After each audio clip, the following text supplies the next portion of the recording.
दोपहर की धूप आंगन में फैली हुई थी।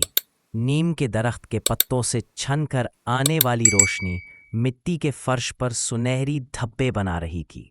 हवा में एक मानूस सी खुशबू तैर रही थी, प्याज के तड़के, हल्दी, अदरक और ताज़ा हरी मिर्चों की खुशबू, जो इस घर की पहचान थी। ये एक पुराना मगर जिंदा दिल घर था, जहाँ 3 नस्लें एक ही छत के नीचे रहती थीं। अम्मी जान चौले के पास बैठी थी। उनके हाथों में बरसों की महारत थी। कढ़ाई में दाल उबल रही थी, साथ ही देगची में चावल दम पर थे। पास ही सालन के लिए आलू और बैंगन काट कर रखे गए थे। जैसे जैसे दोपहर आगे बढ़ रही थी, वैसे वैसे खानों की खुशबू पूरे घर में फैलती जा रही थी। दीवारों में बस जाती, कमरों से होती हुई आंगन तक पहुंच जाती। दादी अम्मा अपनी चारपाई पर बैठी तस्बीह पढ़ रही थी। वो कभी आंखें बंद कर पीं और कभी बावर्ची खाने की तरफ देखते। ये खुशबू, वो आहिस्ता से बोली, बिल्कुल वैसी ही है जैसी मेरे मेके में दोपहर को आया करती थी। उनके चेहरे पर एक नर्म सी मुस्कुराहट फैल गई, जैसे माजी ने चंद लम्हों के लिए हाल में कदम रख दिया हो।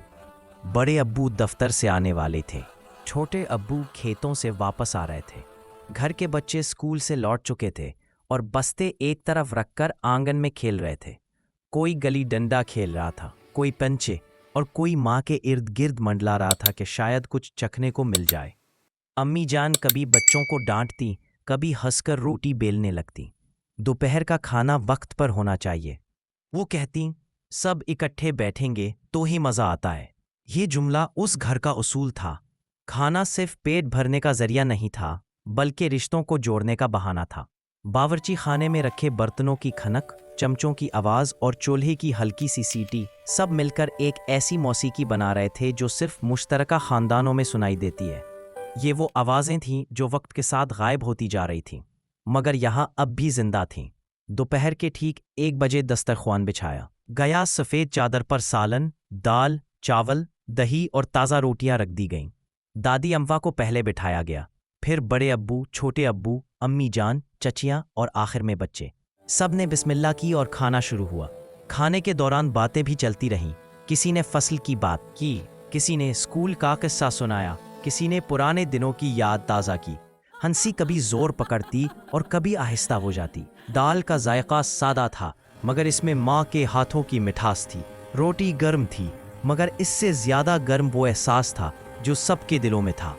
दादी अम्मा ने एक लुक़मा लेकर कहा, बेटा, घर की असल खुशबू यही होती है जब सब इकट्ठे हों, एक दूसरे की बात सुने और एक ही दस्तरख्वान पर बैठे। खाने के बाद बच्चे सहन में लेट गए। कुछ ने आम के दरख्त के नीचे आंखें मूंद ली, कुछ ने कहानी सुनने की फरमाइश की। दादी अम्मा ने पुरानी कहानी छेड़ दी, वक्त की, सब्र की और ख़ानदान की ताकत की। हवा में अब भी खानों की हल्की सी खुशबू बाकी थी, जैसे ये लम्हा कहीं जाना ही ना चाहता हो। दोपहर आहिस्ता आहिस्ता ढलने लगी। सूरज की तमाज़त नरम पड़ गई, मगर उस घर में जो गर्मी थी वो सूरज की नहीं थी, वो रिश्तों की थी, साथ की थी और उन खुशबुओं की थी जो सिर्फ मुश्तरका ख़ानदानों में दोपहर को महसूस होती है। और यूं एक आम सी दोपहर अपने अंदर एक गैर मामूली याद समेट कर गुजर